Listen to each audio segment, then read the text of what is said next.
Today, we're diving into the incredible story of one of Thailand's most revered spiritual masters. But he's also one of its most mysterious. This is a man known not by his name, but entirely by his mission. And that right there is the central puzzle, isn't it? It's a total paradox. We're talking about someone who's a legend, a figure with almost cult-like status, but at the same time, he's a complete ghost. How does that even work? So let's try to pull back the curtain a little. Who is this figure? Well, he's known as Ajarn Mōm, but his real title is the Great Anonymous Teacher of the Three Realms. And that name, Niranam Tripum, it's not just a title, you know? It's his entire philosophy packed into two words. Niranam literally means nameless. The goal is to dissolve the ego, to get away from fame. And Tripum, that refers to the three worlds, heaven, hell, and the human realm. The worlds he wants to help people move beyond. See, for him, being anonymous is a core part of his spiritual practice. He never tells anyone his real name, his background, nothing.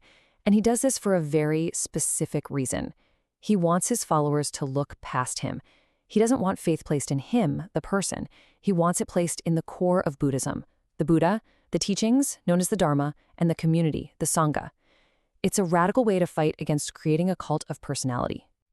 So, if he's actively trying to erase his own identity, what is he building instead?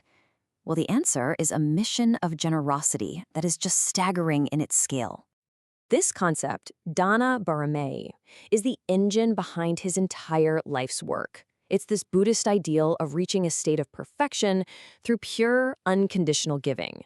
And let me tell you, Ajarn Mōm takes this to a whole other level. Just try to wrap your head around that number. Millions. We're talking millions of sacred amulets, each one crafted and spiritually charged, and then just given away for free. The scale of it is just hard to comprehend. And get this, he pays for it himself. It's confirmed that he has personally spent hundreds of millions of baht of his own money to make this happen. This is not a business. It is a pure act of dana. It's giving for the sake of giving. And who gets them is really key to understanding his purpose. A lot of them go to soldiers, police, and officials on the front lines, for national protection. Others go to regular folks to help strengthen their faith and preserve Buddhism. And sometimes special editions are made to help raise much-needed funds for temples or other important causes. So it's all generosity with a very clear, focused goal. Okay, so that just begs the question, right? What makes these amulets so powerful? How in the world are they actually made? This is where we get into the really mystical side of his work. Now, this is probably the most important thing to understand. To Ajarn Mōm, an amulet isn't just a lucky charm. Think of it like a spiritual battery. It's a vessel that's been carefully built to store a massive amount of spiritual energy, ready to be distributed to the person who holds it. And the way he charges these batteries is totally unique. First, he doesn't consecrate the Buddha image on the amulet. He says the Buddha is beyond needing that. Instead, he connects with the massive store of good merit from the Buddha and other enlightened beings. Then, he merges that cosmic energy with his own concentrated meditative state. And for the final step, he brings in over 100 other master monks to all focus their energy together, concentrating the power of the universe into these little objects. It's incredible. And the physical stuff they're made from? Just as extraordinary. We're not talking about simple metal here. We're talking about special alchemical alloys, smelted ancient Khmer artifacts, powders from the mythical Leklai substance, sacred pry powders, even oil from the dugong. Every single ingredient is chosen for its potent spiritual properties. And the designs on them, wow. The amulets are covered in this incredibly dense web of sacred diagrams or yantras written in ancient scripts. Some, he says, are cosmic or celestial languages. And here's the kicker. He claims he was never taught any of it. He says the knowledge just bubbles up spontaneously, a result of merit from his past lives. He focuses on a symbol, and its meaning just unfolds for him. And to make it all even more mysterious, these creation ceremonies are famous for having supernatural stuff happen.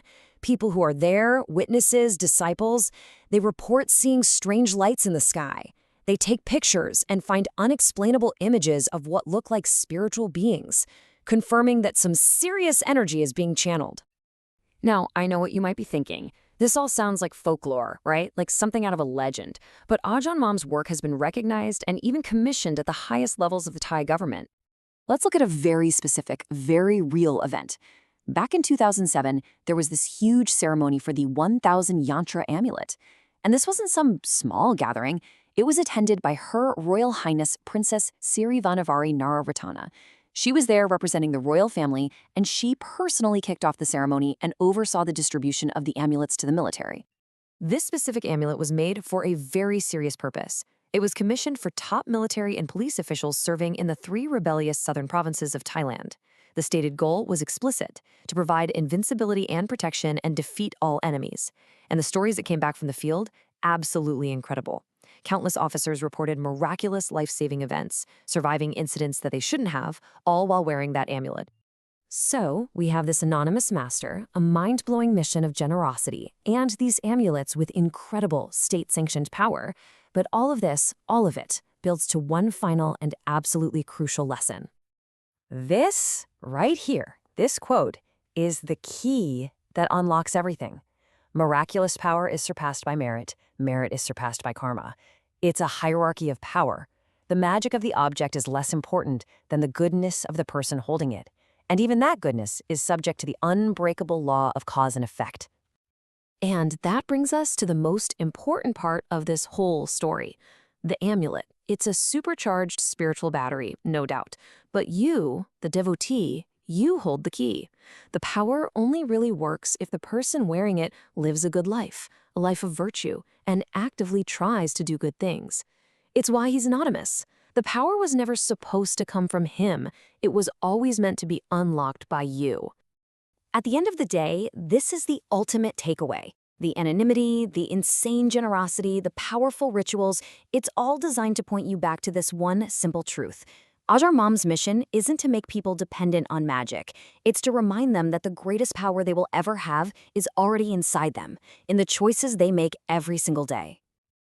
And that leaves us with one final thing to think about. If your own goodness is what actually flips the switch, then what's the amulet's real purpose? Is it a shield? Or is it maybe something else, like a constant physical reminder to be a better person?